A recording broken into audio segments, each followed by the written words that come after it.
Hay un muro de concreto en el corazón de China que contiene 39.000 millones de metros cúbicos de agua. No es exageración, es el volumen exacto, suficiente para inundar países enteros, suficiente para borrar costas, suficiente para matar a cientos de millones de personas en una sola noche. Y lo más perturbador de todo no es lo que esa agua podría hacer si escapa. Lo más perturbador es que el régimen chino lo construyó sabiendo exactamente los riesgos. Y lo hizo de todos modos. Si te interesan las operaciones militares, la geopolítica y los secretos que los gobiernos jamás quieren que conozcas, suscríbete ahora mismo a Zona Roja Militar, porque lo que vas a escuchar hoy no lo encontrarás en los medios convencionales. La represa de las Tres Gargantas se extiende 2.309 metros a lo largo del río Yangtze, el tercer río más largo del planeta. Detrás de esa pared existe un embalse de 600 kilómetros de largo. Una masa de agua tan colosal que la NASA calculó que su peso frena la rotación de la Tierra 0,06 microsegundos por día. 32 turbinas generan 22.500 megavatios de electricidad. Una pared de 185 metros de altura conteniendo una fuerza que nunca deja de empujar. Nunca descansa. Nunca se rinde. Solo empuja. Durante décadas, Pekín la llamó la joya de la corona de la ingeniería china. Prueba de que el partido podía doblar la naturaleza misma. Pero la naturaleza tiene memoria larga. Las grietas ya aparecieron. El sedimento se acumula. Los terremotos aumentan. Los márgenes se reducen. Y el corazón económico que la presa fue construida para proteger depende completamente de un solo muro que nunca fue diseñado para durar eternamente. Pero eso no era lo peor. Para entender cómo China llegó aquí, tienes que retroceder al principio. En 1919, Sun Yat-sen propuso por primera vez represar el Yangtze. Era visionario. También imposible en ese momento. Mao resucitó la idea en los años 50, después de que inundaciones catastróficas mataran a más de 30.000 personas en 1954. Las aguas sumergieron Wuhan durante meses. El ferrocarril Jingguang estuvo paralizado más de 100 días. Ingenieros soviéticos llegaron. Se elaboraron planes. Pero el gran salto adelante, la revolución cultural, el caos político de décadas seguía aplazando el proyecto. Hasta 1992. Ese año, el gobierno chino lo sometió a votación. Y lo que ocurrió fue absolutamente extraordinario. En un sistema basado en la unanimidad, 177 delegados votaron en contra. Otros 664 se abstuvieron. El Congreso Nacional del Pueblo, diseñado para aprobar sin cuestionar las decisiones del partido, se negó a respaldar el proyecto. El mayor acto de disidencia legislativa en la historia de la República Popular. Los ingenieros advirtieron sobre riesgos sísmicos. Los ecologistas advirtieron sobre colapsos biológicos. Los hidrólogos advirtieron que el diseño subestimaría la furia del Yangtze. Piénsalo un segundo. Nadie estaba preparado para esa rebelión dentro del propio sistema. Fueron silenciados. El primer ministro Li Peng lo impuso. La represa sería construida. Los disidentes serían callados. Y en 2 años, el proyecto más ambicioso en la historia china ya estaba en marcha. Y aquí es donde la situación comenzó a salirse de control. La construcción inició en 1994. Durante los siguientes 12 años, los trabajadores vertieron 28 millones de metros cúbicos de concreto en un desfiladero formado a lo largo de milenios. La estructura hidroeléctrica más grande del planeta. El embalse inundó más de 630 kilómetros cuadrados de tierra. 13 ciudades y 140 pueblos desaparecieron bajo la línea de agua. Más de 1,3 millones de personas fueron desarraigadas de los únicos hogares que habían conocido. Comunidades enteras que existieron durante siglos, borradas del mapa. No solo fue la destrucción de lugares, fue la eliminación de identidades completas. Pero el precio no era solo político, era biológico. Y eso es lo que nadie quería revelar. El Yangtze no era solo un río, era un ecosistema que había evolucionado durante millones de años. Uno de los sistemas de agua dulce más biodiversos del planeta. La represa no solo lo interrumpió, lo mató. El Baiji, el delfín del río Yangtze, había sobrevivido 20 millones de años. Sobrevivió las eras de hielo, el auge y caída de civilizaciones enteras. En 2006, un equipo internacional de científicos realizó una expedición de 6 semanas buscando un solo individuo sobreviviente. Recorrieron 3.400 kilómetros. No encontraron nada. El Baiji fue declarado funcionalmente extinto. El primer gran vertebrado llevado a la extinción por infraestructura humana en la historia moderna. Suscríbete ahora mismo a Zona Roja Militar, porque lo que viene más adelante es todavía más fuerte. No estaba solo. El pez remo chino, especie que precedió a los dinosaurios, fue declarado extinto en 2020.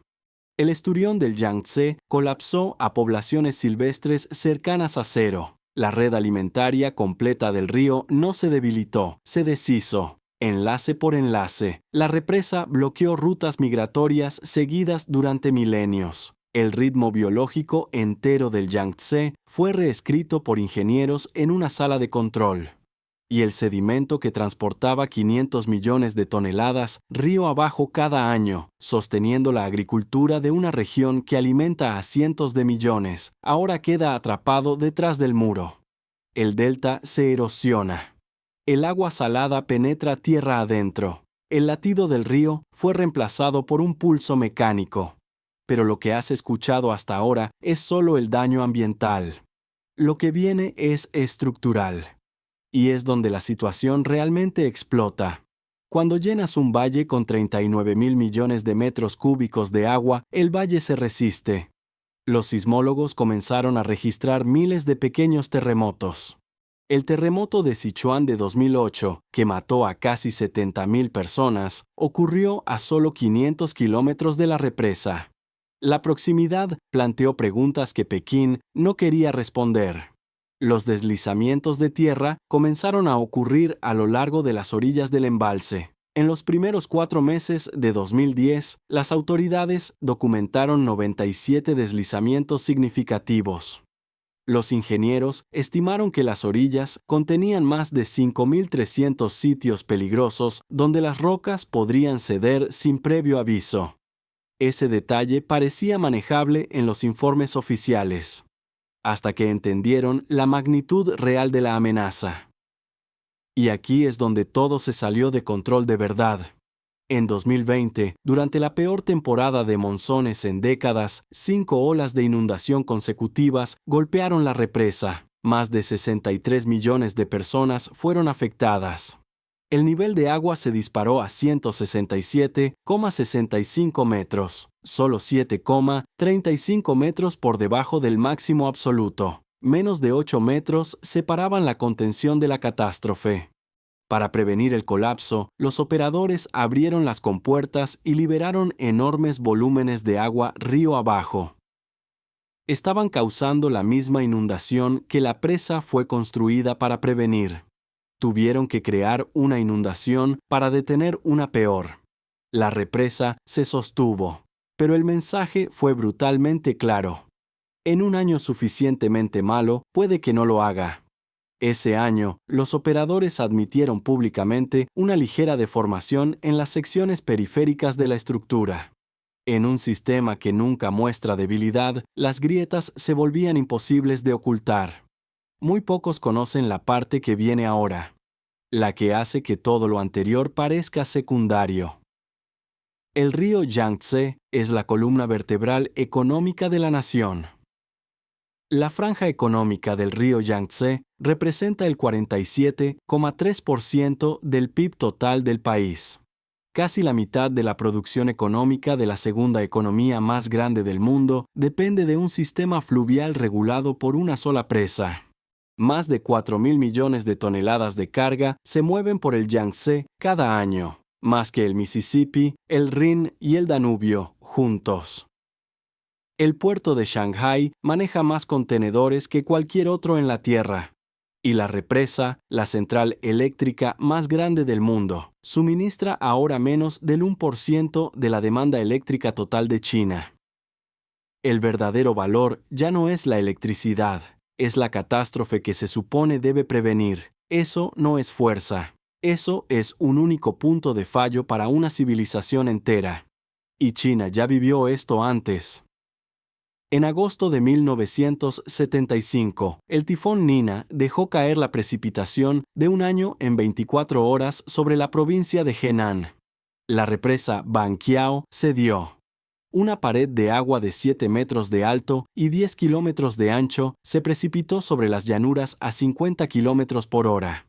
Desgarró aldeas mientras la gente dormía. 62 represas colapsaron en reacción en cadena. Como dominós. El número oficial de muertos fue 26.000. Estimaciones independientes lo sitúan en 230.000, porque la mayoría no murió por la inundación. Murieron por lo que vino después. Más de 10 millones de personas quedaron varadas sin comida, sin agua limpia, sin salida. Los equipos de rescate tardaron 2 semanas en llegar.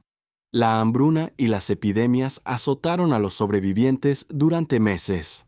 El gobierno clasificó todo como secreto de Estado. Los detalles no fueron desclasificados hasta 2005. 30 años después, construido por el mismo sistema, gestionado con la misma opacidad, defendido con las mismas garantías de que la ingeniería era sólida. Suscríbete a Zona Roja Militar antes de que sigamos, porque lo que viene cambia completamente esta historia. Un fallo catastrófico en las Tres Gargantas paralizaría el corredor que produce casi la mitad del PIB de China. Las redes eléctricas colapsarían. Los puertos cerrarían. Las cadenas de suministro globales se detendrían. Y pensarías que después de todo esto, China dejaría de construir mega represas. Pero no lo hicieron. Se duplicaron. En julio de 2025, China inició la construcción de la represa Midog en el río Yarlung, en el sureste del Tíbet. Cuando se complete, será la represa más poderosa jamás construida. 60 gigavatios de capacidad instalada. El triple de las Tres Gargantas, un costo estimado entre 137 y 168.000 millones de dólares. El proyecto de infraestructura más caro de la humanidad, aprobado en diciembre de 2024. Construcción iniciada 7 meses después, a un ritmo que alarmó a ingenieros que advirtieron que los estudios sísmicos y ambientales eran peligrosamente incompletos y están construyéndolo en el terreno más peligroso imaginable. El Yarlung Sangpo atraviesa el Himalaya sobre la frontera de colisión entre las placas tectónicas india y euroasiática. Los terremotos aquí no son un riesgo, son una certeza. El sitio se encuentra a aproximadamente 30 kilómetros de la frontera india. Y aguas abajo, el río se convierte en el Brahmaputra, la línea de vida de cientos de millones en India y Bangladesh. India ha calificado los planes de China como una línea roja. Bangladesh, con más de 170 millones de personas, depende del Brahmaputra para agua potable, agricultura y pesca. Cualquier interrupción podría desplazar a decenas de millones. Un río convertido en arma geopolítica entre dos naciones armadas con bombas nucleares. China construyó la represa más poderosa del mundo para controlar un río, pero en su lugar concentró el riesgo de toda una nación detrás de una sola pared. La ecología colapsó. La geología se desplazó. La economía se volvió dependiente de ese muro. Los márgenes siguieron encogiéndose. Y ahora Pekín lo está haciendo de nuevo. Más grande, más alto. En terreno sísmicamente más violento. Sobre un río compartido con países que ya tienen los dedos en el gatillo. Hemos visto este patrón antes. La ambición superando a la ingeniería. La urgencia política anulando la precaución científica. Un sistema que castiga la disidencia construyendo estructuras que exigen honestidad sobre el riesgo. El Yangtze no se preocupa por un plan quinquenal. El Yarlung no negocia con los objetivos del PIB. Los ríos solo conocen una dirección. Hacia abajo. Lo que Pekín llamó su joya de la corona puede convertirse en la fuerza que destruya todo lo que construyó. No de golpe, sino centímetro a centímetro, grieta a grieta, monzón a monzón, hasta que el margen que ya no existe deje de contener lo que siempre quiso salir. ¿Está China diseñando su futuro o diseñando su próximo desastre? Comenta lo que piensas, porque esta situación podría cambiar el equilibrio de una región entera. Y si aún no lo has hecho, suscríbete a Zona Roja Militar, porque aquí analizamos lo que muchos medios no se atreven a explicar. Esto apenas comienza.